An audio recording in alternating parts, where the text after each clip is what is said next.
I was sitting in my office thumbing through my address book. Hadn't been through the book since making my trip to the States, and there were some names to cross out. The ones who'd got married in my absence. Leila Mason. What a shame. Sally Marshall. Now there was a day.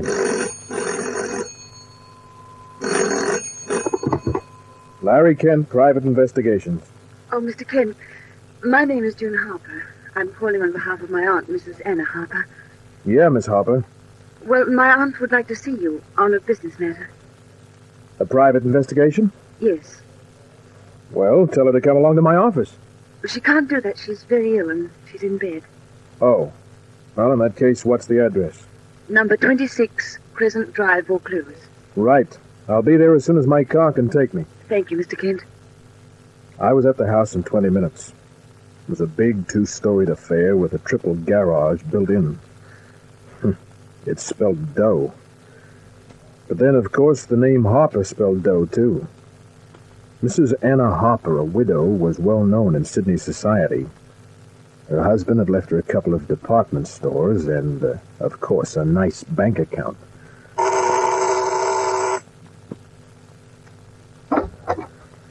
I'm Larry Kent. I'm June Harper. Please come in, Mr. Kent. Well, thank you. I followed her across half an acre of Persian rug, then up a flight of marble stairs, down a hall. Yes? It's June, Auntie. I have Mr. Kent with me. Come in. You can leave us alone, June. Yes, Auntie. I'm very glad to meet you, Mrs. Harper. Sit down. Thank you. You look tough enough. Tough enough?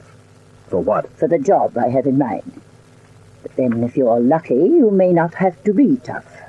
Exactly what is it you want done, Mrs. Harper? Have you ever heard of the marker diamond? Oh, everybody's heard of that. Hey, wait a minute. You're the owner of that diamond. I was, till yesterday. It was lifted? Yes. Taken from the safe downstairs, together with some cash. How many people know the combination of the safe? I know what you're thinking, but I won't have it, Mr. Kent. I don't believe in loyalty you can cut in half the minute something happens. I believe in blind loyalty until proved otherwise. Then as far as you're concerned, it's an outside job. Yes. My niece June, my nephew Robert, and the servants must not be investigated. I see. Well, you're the boss. But let's get one thing straight, Mrs. Harper. If there are strings tied, I can't give any kind of guarantee. Fair enough. Now, this diamond. There's a photo of it on the table. Also some information on it. The platinum setting, number of carats, and so on. Uh-huh. I want you to get it for me. I don't care how. I'll go as high as £15,000. How much is it worth? 50,000. It's insured with Mayflower for that 50. Uh-huh. You understand, of course, that I may have to deal with the thief himself, or the fence he sold it to. I am not concerned about that. I want the diamond. With the photo and the information is a check for £150. All right? Fine. Good.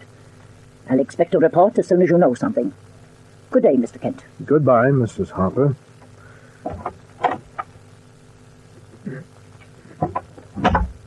Mr. Kent, Yeah? I know, of course, why you saw my aunt. If there's anything I can do to help, If there is, I'll get in touch with you. please do. I left the place. Next move, a dirty little tenement at Paddington. Well, are you, Kent? Hello, Fingers. Oh, come on in. Come right in. It's real good to see you. Sit down. No, not on that chair. One of the legs a bit weak. What can I do for you? Here's a picture of a diamond, Fingers. The marker diamond. Crab's nice bit of rock, that. Lifted, I suppose, eh? Yeah. I want you to go to every fence in the city. I want you to put your ear on the ground and keep it there. Yeah. Well, go on. What's all the drill? Well, it's a deal, Fingers. No questions asked. Yeah. And, The fold and stuff? 10,000. Yeah. Well, yeah, that's very nice, isn't it, eh? How much, like, do you get? Well, like that's my business. In other words, I can go higher, eh? You start the deal and I'll finish it. Okay, kid, okay. How much, like, for me trouble? I mean, you know, it's a specialised sort of business, and... The same as usual, 5 a day. Oh, cripes, but income tax, like... You never paid income tax in your life. Oh, the way you treat me, Kent, honest. Okay, you get 50. 50? Well, now, look here, let's say how 50. about... Get moving. Check back twice a day.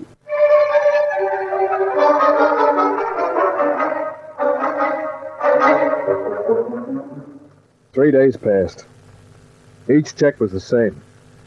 There's like nothing doing yet, Kent, but I'm staying right on it. You know me. Then, on the morning of the 4th day... Good morning. She did a nice, slow, dignified dance to my desk.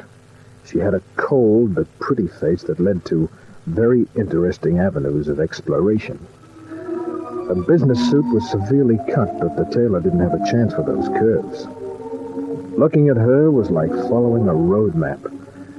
Pacific Highway near the Hawkesbury, for instance. Not one straight line. My name is Marcia Spence. I represent the Mayflower Insurance Company. Well, I'm happy to know you. Won't you, sit down? I won't be here that long. Oh. What's on your mind? The market diamond? Precisely. Oh, precisely. Aren't we all business? What's up? Investigators from the company have heard your name mentioned. Also, there's an unsavory character named Fingers. Oh, so the Mayflower investigators are working underground, too. As you know, Mr. Kent... Yeah, even dignified companies like Mayflower sometimes have to stoop over a little. But what's that got to do with you and me? It has nothing to do with us personally. Then, I'm here to make you an offer. Yeah? £1,000 if you're instrumental in returning the marker diamond to Mrs. Harper, or if you can prove Mrs. Harper has no legal claim. Mayflower suspects dirty work. I offer no explanation. I merely mention £1,000. Are you interested? Well, I don't know. Maybe we could discuss it over a few drinks, huh? I would much rather remain impersonal. Don't you ever have any fun? Yes. I'm often amused by the antics of wolves. Oh. Good morning, Mr. Kent. That was telling me off. She did her dignified dance to the door, turned around for a final look, got... and... I like icebergs. It's so rewarding when they melt.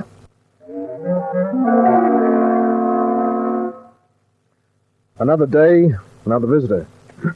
A tall guy, well-dressed, good-looking in an aristocratic sort of way. I'm Robert Harper. Mrs. Harper's nephew. That's correct, Mr. Kent. How are you and June related? We're cousins. What can I do for you? Archie told me about the deal that she made with you. Yeah? Well, to come straight to the point, I realize that £15,000 may not be enough for you to make a suitable arrangement. So I place an additional £7,000 at your disposal. You're giving me $22,000 to play with. That's right. Why? Well, the thief or the receiver of the diamond may not be willing to let it go for less than $20,000 or so. What do you get out of it? My aunt's happiness. Oh, yeah? You don't believe me, do you? No. Well, the truth is, Mr. Kent, I'm very fond of my aunt. She's been good to me. And that diamond means a lot to her. It's been passed down through the family and all that. She may not have long to live, Mr. Kent. I'd like to see her get the diamond back before she dies. You want me to mention the $7,000 to her? No. Not even if I buy the diamond from a fence? Not even then.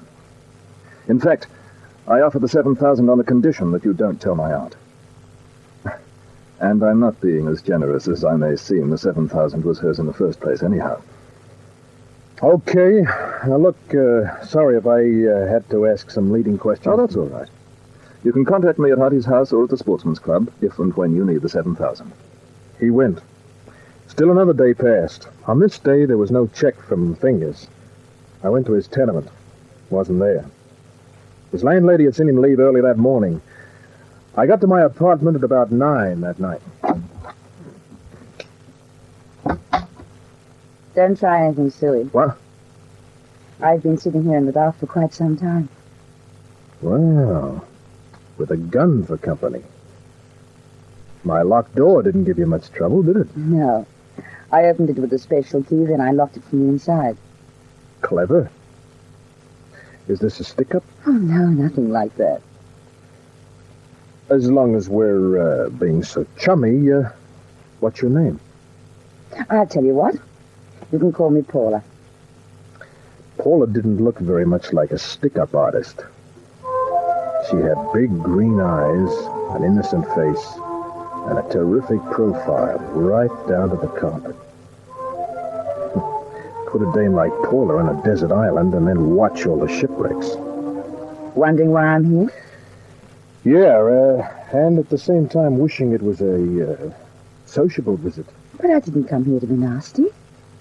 Well, then why the gun? At this stage of the game, it's a necessary prop. You see, I'm here to make an appointment for you. With who? A man who had the marker diamond. You wouldn't kid me, would you? A smart private detective like you. Okay, Paula. When, where, and how?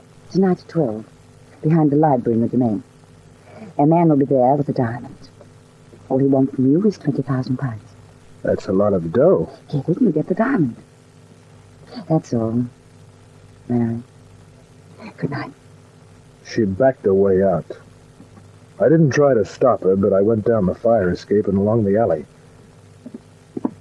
I saw her get into a cab.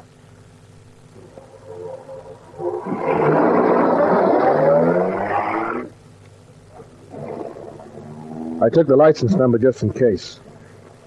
After that, I had a lot of work to do. I saw Mrs. Harper, got the 15,000, went to the Sportsman's Club, and got 7,000 from Robert Harper. Then, just before 12, I headed for the domain. Went behind the library, waited, saw no one, and then a stab of flame from a silenced gun and a burning pain in my side.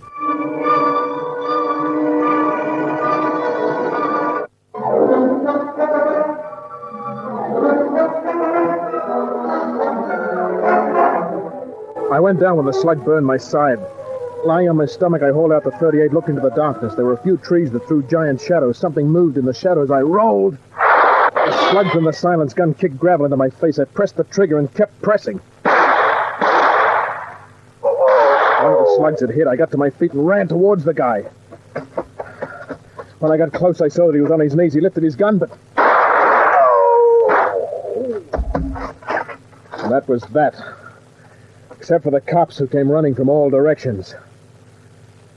An hour later, I was at police headquarters with Inspector Daniels. The police doctor had already strapped my side. The slug had bounced off a rib. It was painful, but not dangerous. Daniels was in his usual mood. So this is why I was hauled out of bed. Sorry. What's it all about? I got a phone call to see a guy about a case. I was supposed to meet him near the library. At midnight? The customer is always right, Inspector. Exactly who were you supposed to see? He didn't give his name. Who was the guy, anyhow? A thug who's wanted for murder in Victoria. Now that I've answered your question, how about telling me the truth? I've already told you the truth, Inspector. Do you expect me to believe that cock and bull story? Look, you're up to your ears in something. I know for a fact that you're trying to buy the marker diamond. My pigs physgigs have heard of it. Okay, so I'm trying to buy it. It's not the first time it's been done. Does this little party tonight tie into it? If it does, I don't see where. If you're lying, Kent... Lying? Me? Why, Inspector? One of these days, Kent... Get out of my sight. I did. I went home. I wanted to be nice and fresh in the morning so I could be at my best when I found a certain redhead. I hit the hay, got up at 8. The morning paper had been pushed beneath the door. On page 3, I discovered why Fingers hadn't got in touch with me. He was at Mercy Hospital.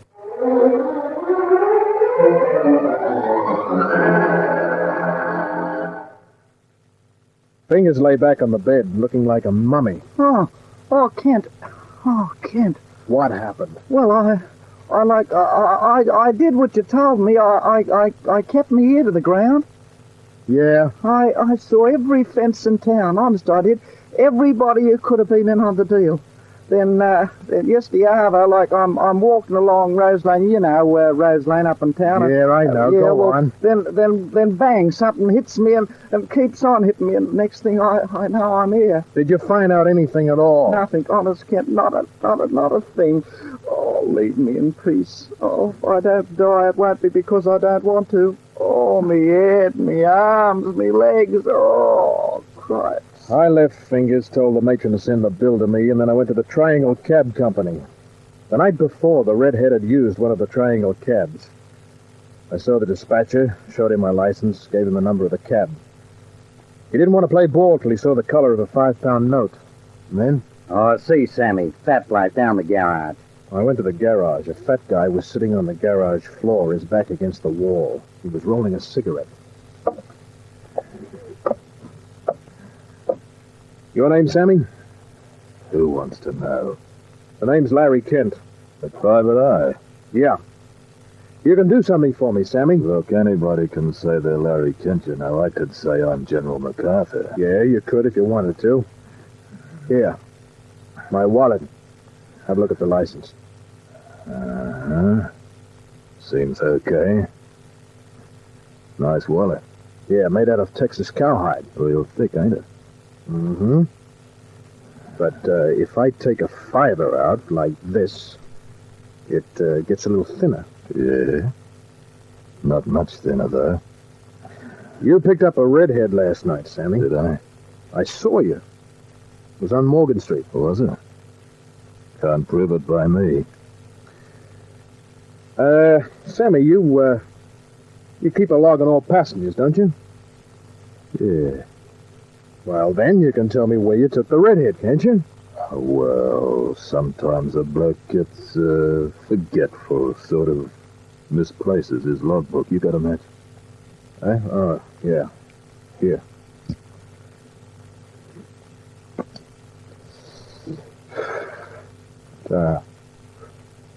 It's a nice lighter you got. Expensive. Yeah, Sammy, about this redhead. Yeah. Where did you take her? You know, it's a funny thing. My memory's not so good lately. Oh, I get it. Well, sometimes the color blue is good for the memory. Yeah, sometimes. When there's enough of it. Now, look. 2 fivers is as high as I'll go. Looks much better now. Well, here you are. So, now, that memory of yours, let's get it moving, shall we? all right, that's a funny thing, but suddenly it's all as plain as it can be. This redhead, pretty piece in a green dress. Yeah? Took her to a hotel, the Fairmont on Bellows Street, you know? Yeah, thanks. Uh-huh. I went outside, got into my car, drove to Bellows Street. The Fairmont wasn't a good hotel, it wasn't a bad one, just a place to hang your hat. I had a talk with the clerk, made up a story, found out the redhead's name really was Paula, and got a room number.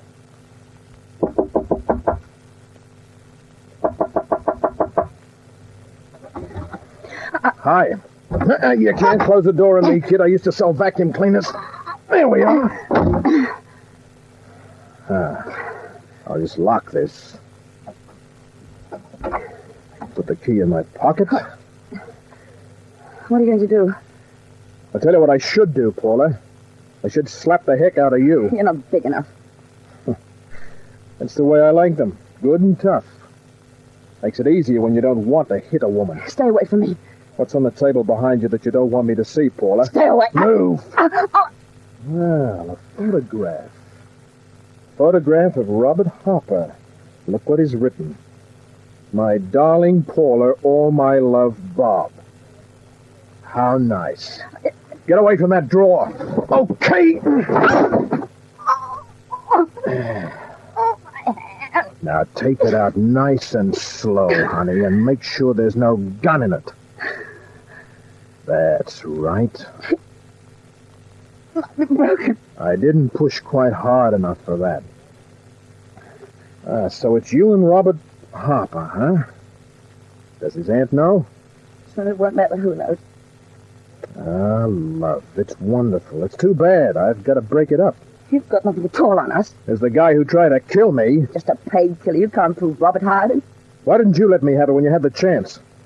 I should have.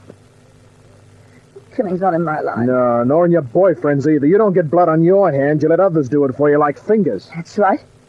He was bashed by the same fellow who tried to do you in. But you can't prove it. Maybe not to the cops, but I can break up your little game. How? By finding that diamond. Well, you won't find it here. I didn't. There was only one other place it could be. So I made a phone call, arranged for a guy to help keep Paula occupied for a few hours. Then I went to the Wadsworth building. A skeleton key let me into Robert Harper's apartment. After a search, I found a small wall safe.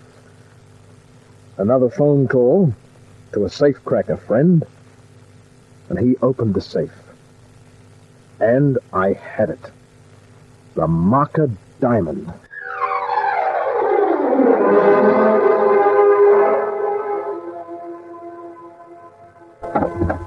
Mr. Kent, Hello, June. what happened last night? We read in the newspaper. I'll explain in a minute. First, do you have any idea where your cousin Robert is? Why, yes, he's upstairs with Auntie. Fine, that saves me a lot of trouble. Look. A diamond? Yeah. Let's go up.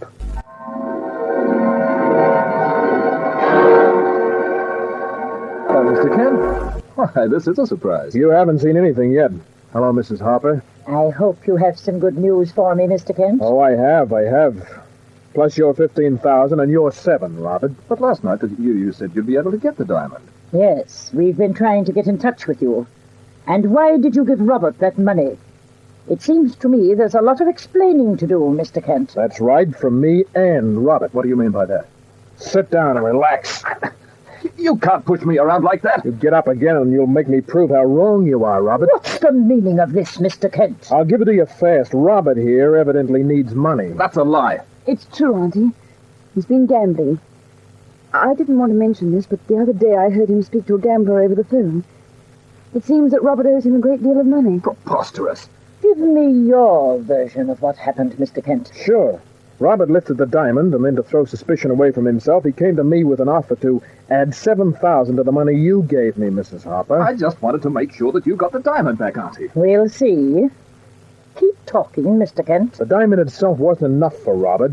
He wanted your 15,000 too, so through a girlfriend he made a phony date for me to buy the diamond. But his killer didn't get me. Lies. All lies. You call this a lie? The diamond? Where did you get it? In his wall safe. I'll take that and the money. Well, it seems I made a mistake. I didn't figure you'd be carrying a gun. The diamond, Auntie, and the money. No, Robert.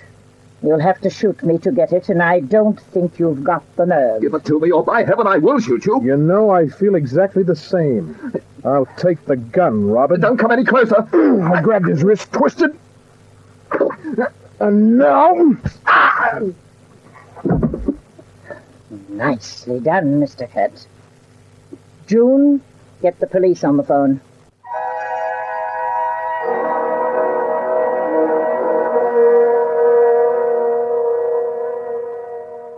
A bonus from Mrs. Harper, a warm smile that had a lot of promise in it from June, a lot of words with the cops, and then hours later a trip to the office of Marcia Spence in the Mayflower Insurance Company.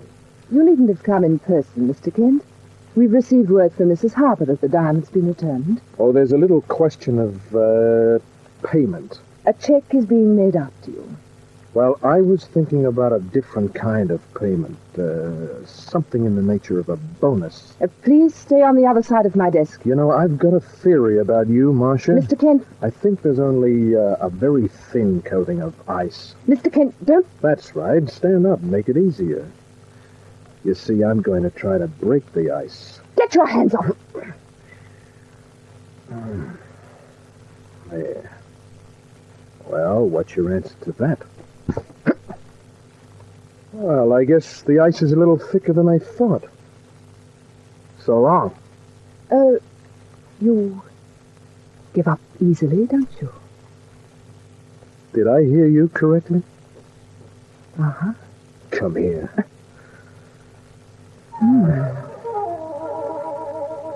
That wasn't rain you saw on the road the other day. An iceberg melted on George Street. Good night.